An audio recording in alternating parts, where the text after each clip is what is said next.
Talk to me. Information, news, and entertainment on demand. WSRadio.com. Accomplishment Coaching is proud to present the following fine programming. Accomplishment Coaching, where coaches lead and leaders coach. AccomplishmentCoaching.com.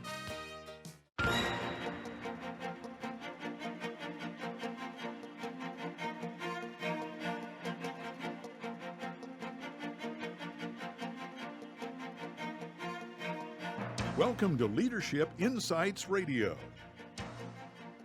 Thanks for listening in. I'm Wade Taylor, and we're continuing in our series of 2020 Business Vision, where I'm talking to different leaders throughout the community. And today I'm spending some time speaking with Greg Gibson. He is the Chief Creative Officer at Grizzly, which you can learn about online at www.madebygrizzly.com. So go ahead and open up a web browser right now, madebygrizzly.com.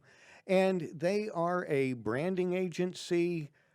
You know, they're just nowadays the whole world of advertising, marketing, creative production, branding is kind of all being mushed together because none of it exists without the other. So I tend to kind of bundle those things together, but you guys do definitely have a strong emphasis on brand building. And one of the things that I love about what I've learned about you is you understand brand building is holistic and it's ongoing. Once you've decided upon your logo, you're not done. The brand is that experience that's ongoing with the customer, the philosophy that you're continuing to imbue, the culture you're building within your company to support the outward expression of your product. And so again, I love, Greg, how you shared with me that you guys take this complete holistic approach, and obviously you're having great success with that, being companies like Microsoft are knocking on your door to work with you. So I would like for you to start by sharing what it is that they are experiencing, the problem they're having when they first walk through your door looking for your solution. Yeah, I can share a couple of stories. I think in the case of Microsoft, we've done work with that organization over the last few years, and a lot of it was internal culture building. With an organization of 150,000 employees worldwide, you can imagine on a team, if you're on a team at Microsoft, you may be 800 or 3,000 people deep, and you start to lose that idea of belonging that happens when teams exist and work together. And so we worked with Microsoft in a variety of capacities to help create belonging on teams through brand, through defining purpose. One of our clients at Microsoft, I love this idea that really every great team has three things. They have a sense of shared purpose, they have open communication, and then they have they create this idea, this deep idea of trust. And those three things can't exist without each other. And so through brand, we are able to create vehicles for people to openly communicate. Through content series, we're able to define shared purpose for a team of 800 to come together with another team of 1,200 and another team. What does it look like to marry those cultures? And how do we build trust across those areas? Yeah, you're speaking to the choir in certain ways. I actually have a meetup where I try to bring together corporate marketing departments and corporate HR departments because those frontline employees need to be educated. They need to buy in. Not only does that make them better brand ambassadors, but that imbues them with the purpose of the company and gives them that motivation. So it sounds like that totally resonates with the philosophy that you're espousing. Yeah, absolutely. And I think the thing that a lot of organizations struggle with is it's only happening to me. I experienced this, but I've got this one perspective, and it's not shared by other businesses. And I think the thing that we've found working with hundreds of organizations over the last 7 years is it exists in every business. This need to create belonging, to find ways to perform better, to bring people together, to bring brands closer with their customers. You see a lot of the same challenges, and we love fighting those with creativity. Alrighty. Well, and creativity is the only tool that's flexible enough to encompass that. Can you talk to us a little bit about your vision for how creativeness is expansive? Yeah, so for us, I've always seen creativity as the not only the great equalizer, but the greatest competitive advantages businesses have. You see, IBM did a study a few years ago. 1,500 global CEOs said creativity is the single most important skill for any employee that they're looking to hire. You see Forrester in a really recent study within the past couple months coming out saying that over the next 10 years, there will be a 2x ROI in investing in creativity over technology. And really, for us, we've latched onto this idea of fearless creativity.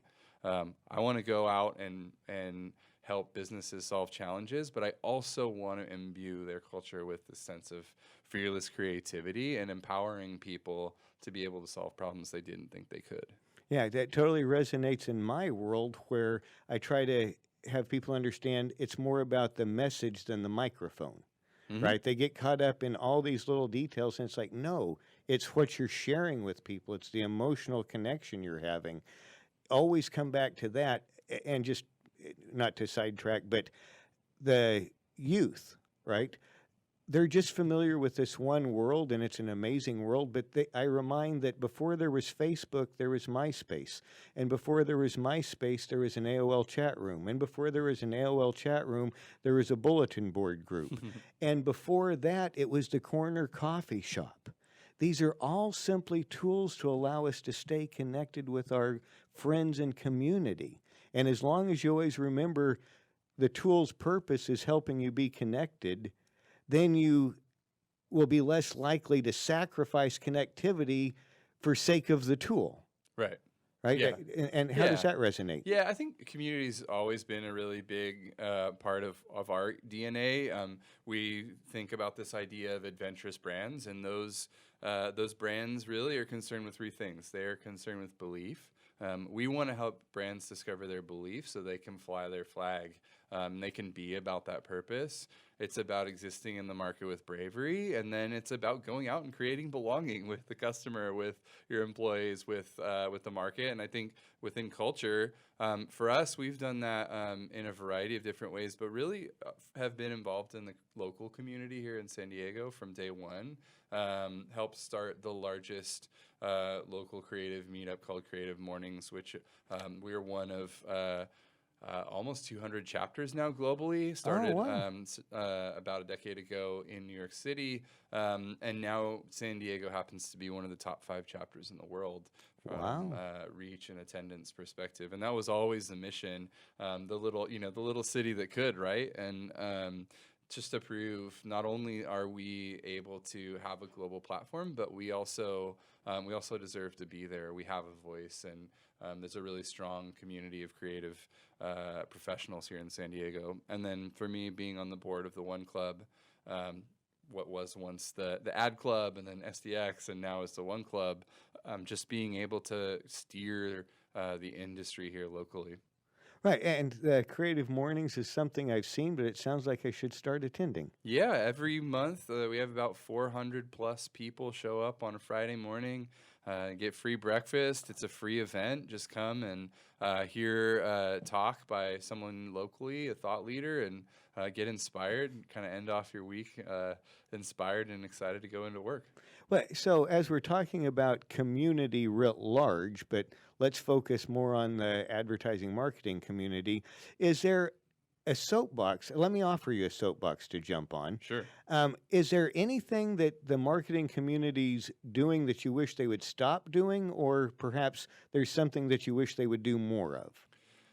I think stop using the word best practice. Okay.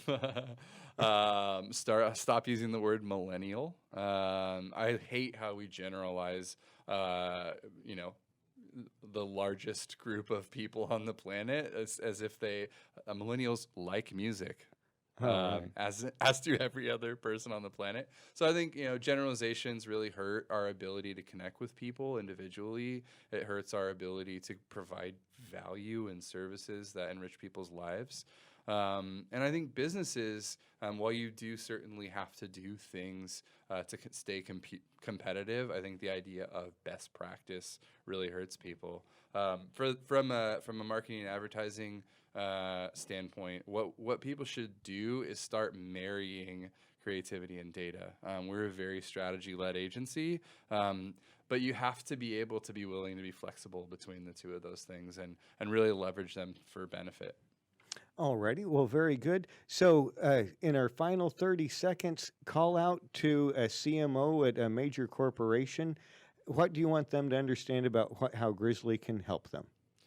We're an idea factory. We help businesses with the power of perspective and being able to think differently about their brand and how they connect with people.